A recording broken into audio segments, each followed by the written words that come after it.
mohon izin, saya mau curhat tentang EPP ya. Karena saya lihat banyak teman-teman yang latihan EPP tapi motivasinya salah. Mohon maaf, menurut saya salah gitu.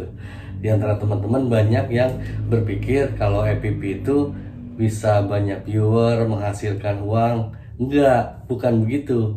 Saya kalau teman-teman lihat di video-video saya hampir selalu tuliskan bahwa saya tidak menyarankan hobi ini untuk teman-teman di Indonesia dengan pertimbangan mahal, ribet, boros gitu.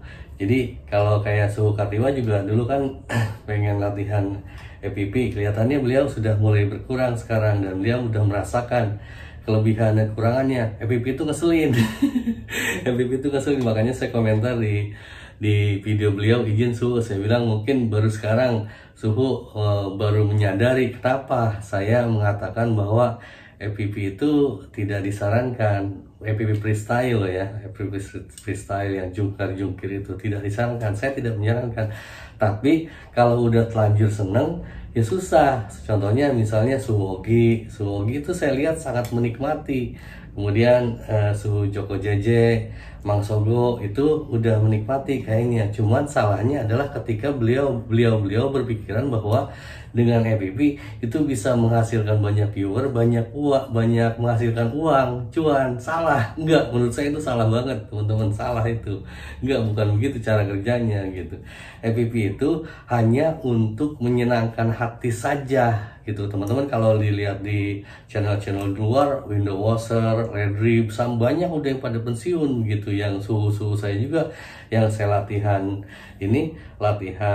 freestyle di YouTube itu udah banyak yang pada pensiun. Sekarang juga di Indonesia misalnya contohnya izin Suhu Kang Kayu juga viewernya sedikit. Saya juga kalau freestyle kan viewernya sedikit begitu.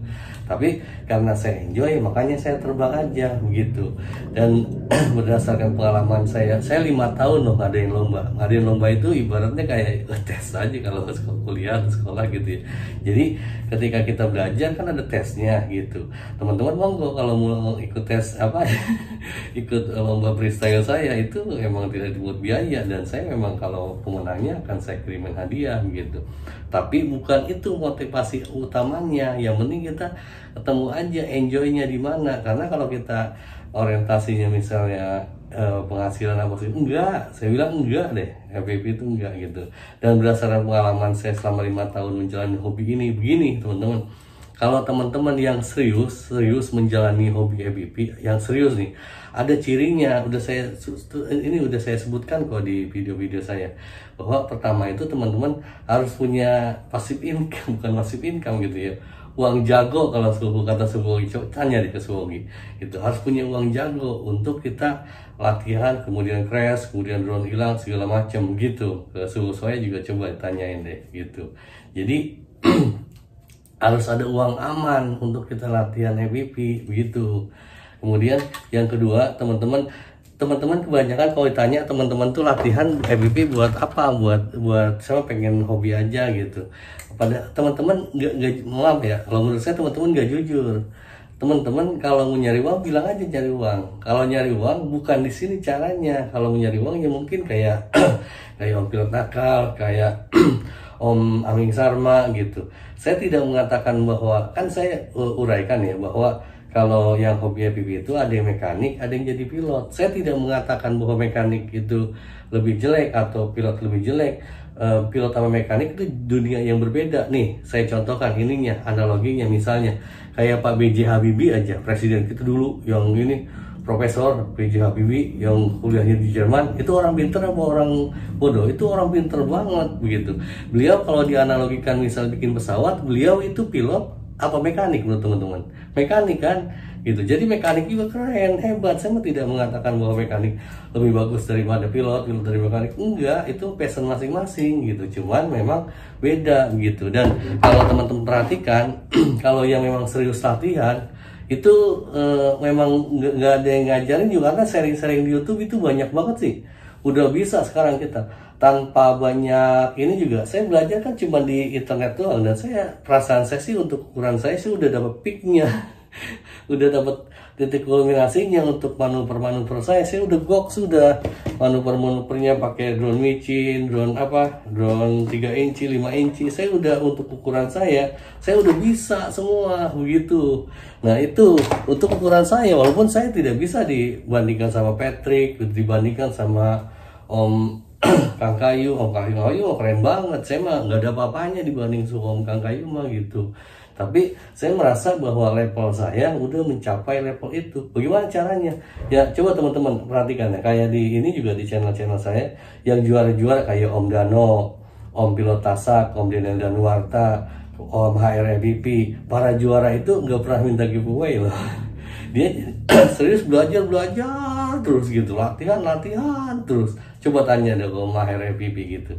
Jadi begitu saya bisa membedakan. Saya juga kayak ke misalnya di Cianjur, Suhu Hogi, Suhu Kardiwa TKH, Suhu Mangsogo, saya bisa merasakan bahwa yang menikmati EPP itu dari 3 orang para suhu itu cuman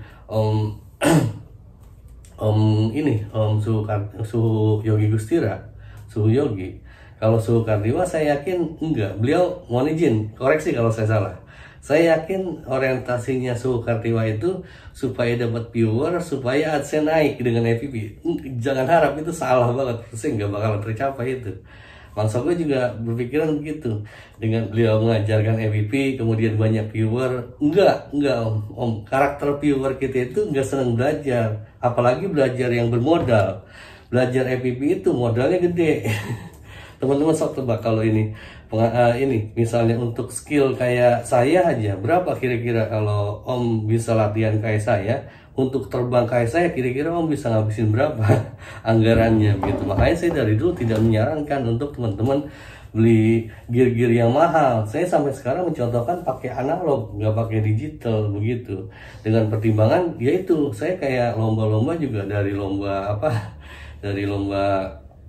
long range, lomba freestyle, dan lomba sebagainya. Sebelum teman-teman saya duluan, saya rasain. Jadi ketika freestyle sebelum teman-teman crash, saya duluan ngerasain crash. Saya ngerasain kamera rusak, kamera jebol, FC kebakar. Saya udah ngerasain semua duluan gitu. Kayak long range, saya udah ngerasain drone saya hilang di gunung, hilang di laut, bukan di laut, di sungai gitu. Itu saya udah ngerasain. Jadi sebelum saya ngomong, saya udah rasain dulu rasa keselnya, kehilangannya begitu. Jadi saya ngomong ini nggak ngasal, nggak ngasal. Tapi kalau saya salah, mohon silahkan koreksi aja. Kalau menurut saya nyampaikan ini untuk kebaikan teman-teman, dan saya sekali lagi tidak menyarankan EPP freestyle untuk teman-teman yang niatannya buat cari uang, kecuali untuk happy dan teman-teman udah nggak ada anggaran khusus untuk itu, ada uang jago gitu. Semoga ya kira-kira begitu yang saya sampaikan. Mohon maaf apabila ada kesalahan, segala kesalahan dari saya, segala kebenaran dari Maha Kuasa. Terima kasih teman-teman, jaga kesehatan. Awesome.